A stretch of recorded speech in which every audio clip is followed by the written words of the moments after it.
কেবলমাত্র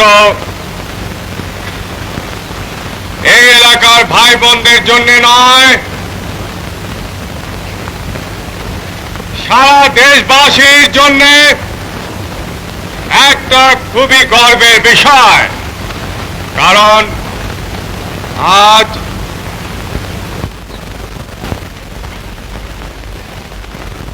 কাসাদা খাল খনন সম্পূর্ণ হয়েছে। এই খালের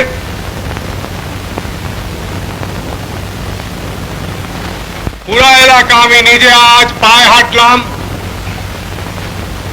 দেখবার জন্য যে সত্যি এই কাজ পুরোপুরিভাবে সম্পূর্ণ হয়েছে কিনা, এবং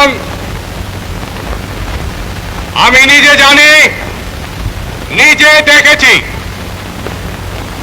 এই কাজ সম্পূর্ণ হয়েছে পুরোপুরিভাবে, এবং এটা বলতে গেলে প্রায় সম্পূর্ণভাবেই স্বেচ্ছাশ্রমের ভিত্তিতে হয়েছে। কেবলমাত্র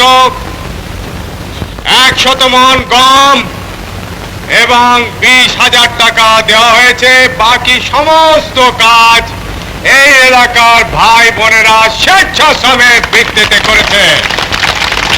খননের ফলে আগামীতে লক্ষ লক্ষ একর জমিতে সারা বছর ধরে আপনারা চাষাবাদ করতে পারবেন, এবং এই নদী পুনর্খনন করার ফলে ঢাকা জেলার যে খাদ্য ঘাটতি হয়েছে ইনশাআল্লাহ সেই ঘাটতি পুরোপুরিভাবে মিটে যাবে।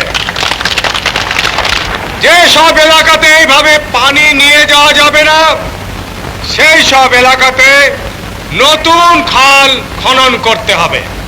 যে সব এলাকাতে খাল নদী দিয়ে আমরা পানি নিয়ে যেতে পারবো না, সেই সব এলাকাতে